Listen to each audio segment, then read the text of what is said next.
I'm JDecay. I'm Scottanic. And we're Project Ultimate Satan.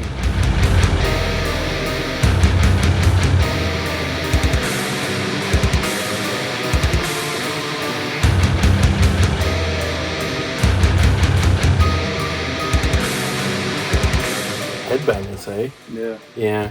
Man, since we've launched the album, we've had heaps of big accolades.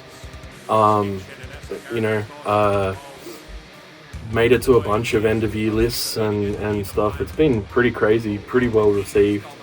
But actual Headbangers, I suppose, would, Heathen Fest, when we opened that.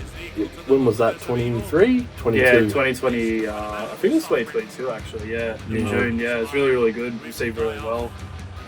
Really good show, especially being our first show.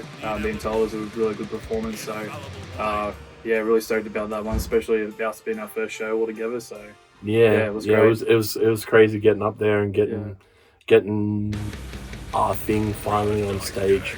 Yeah, a lot of work and a lot of prep's gone into making that be amazing. There's a lot of tech behind what we do and how we get our music live.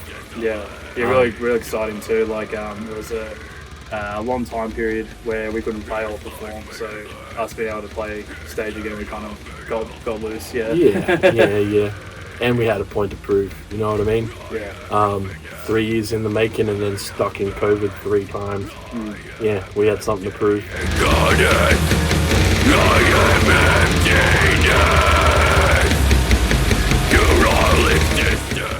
I don't know, man. We've got a few bangers. Yeah. Headbangers, we got a few bangers. Yeah, we got a few bangers. But I didn't realize how well, Is This How Freedom Dies was gonna go. 100%, yeah. Yeah. We were gonna release a film clip for it, but it was the middle of COVID, and we didn't really want people to have it be synonymous with that. Yeah. We kind of worked really hard on making sure that the lyrics were so universal that anyone could use it for anything. We tried to make it be whatever it could be, but yeah, I definitely think that one's pretty well the fan favorite when we play. Yeah. It's got probably elements of probably everything that we do, I reckon. It's a standout song where it's got, you're sort of getting a taste of what Project Ultimate Satan is when we play that song, I guess, music wise. It's got a lot of the clean vocals, a lot of the obviously extreme vocals as well. If you call us the Beauty and the Beast kind of that's vocal technique, there's a lot of the beauty in that one. A lot of that, and samples too. You know what I mean? Yeah. The samples are pretty cool. You expect samples from a gore grind band, you got it for a blackened death metal band, which is pretty cool. Symphonic death metal band,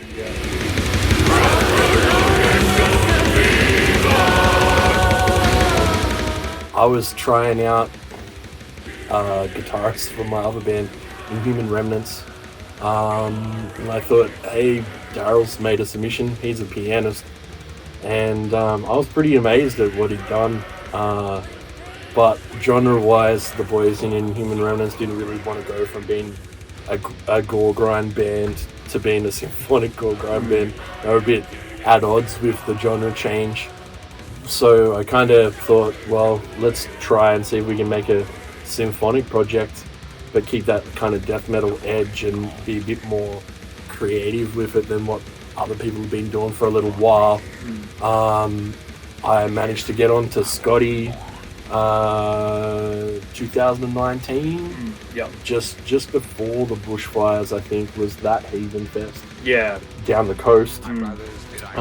We weren't playing that. I think we just were helping out Wiki with that one, weren't we? Yeah. So I was doing Unholy Vendetta. That's right. One, Unholy Vendetta. That's my other band. Black Mountain was playing that one too. Yeah, I think Black Mountain. Yeah. Was it Hobbs? Yeah, Peter Hobbs was. Yeah, I think it was his last Hobbs show. headline. Yeah. R.I.P. Hobbs. He's a good boy. Yeah. That's how we kind of kicked it. All the other members are kind of from bands on the label. So if you didn't know, I run Scottanic Records and Studio Decay.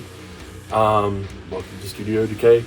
But basically, we record underground Canberra bands and try and help them push. We're a feeder label, so we try to, help people get to that next step. And having those people in and around my studio, I was able to glean who I liked and who I thought was the better fits for my band. And we've now got a amazing, fully functional project that is about to kick out and kick strong. Yeah, it's really cool. Pretty much got to see all these bands, which band members from those bands are like in, same band as Project Ultimate Satan. I'm part of that, so it's pretty cool. Especially being a fan of Black Mountain and Human Remnants, Somnium Nox. I think we've been involved in a lot, and same with the other guys have been fans of Terravoris. So it's been good to like mesh that together and make something of our own. So it's been great. But it all pretty much sparked from Daryl keyboardist. I guess being part of potentially symphonic stuff with Human Remnants, and then us just making our own stuff, and everyone just Jay and Daryl just picking out people who they wanted, and I was chosen. So pretty cool. I'm the chosen one. Yeah. The best.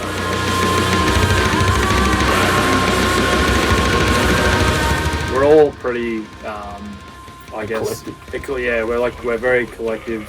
I guess with different types of influences. Like for myself, probably be Behemoth. I guess I'd say an element of mayhem in a way.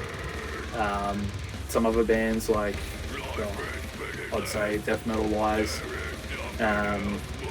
So many things I can think of on the top of my so many names going on the top of my head. I just don't know which one to pick, but there's a lot. I mean, for me, big influences is Black Dahlia Murder.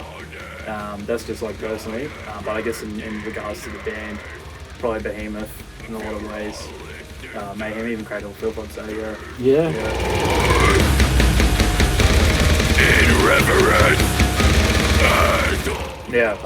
To promote this album, I would see this year being us flat out touring around Australia. Not saying no to Europe or the States, but there's a lot of money and financial stuff behind that. Yeah, if we can make it happen, we'll make it happen. Yeah. There's also a lot of problems with our rig, with making that flight ready. If we have enough money, we'll get there, but pulling that thing apart's going to be a nightmare. Yeah. We've got a brain in the, jam room that does everything. So if it fucks out, we're dead. I can't function without it. Yeah. But besides that, we've been working on a whole nother album. Yeah. Very excited for that. What's it called? I can't tell you. Yeah. He tricked you. Yeah. I was actually going to say it. Yeah. Sorry. We'll announce stuff later. Yeah. We can't announce tours either because we're not allowed to tell that. We can probably tell you a bit about what the album's going to sound like the next one. I guess without being too open about it, but it's pretty much the Opus Satanas and Royds. Super heavy, pretty much dialing everything up another 100. It's going to be intense. So I'm very stoked with it. We've been recording the whole time. Yeah. So since 2023, we've been recording, and we've learnt how to better have the orchestra sit and be present. Mm-hmm. We've also gotten heavier in our guitar writing and drum writing. Scotty's bammed it up another notch with his vocals. Yeah. We've been working with other session vocalists and things. Announcements soon. So I think February is going to be us finishing out the album. Yeah. Definitely. And then as soon as that creeps down and we're allowed to announce stuff, we'll get back to you. Yeah. Awesome. Anyway, I'm JDecay. I'm Scottanic. And we're Project Ultimate Satan, and we'll catch you soon. There's no light here. You came to the darkness for knowledge. And all the knowledge you seek is here. Surrender to the darkness. Speak the words. Call her home.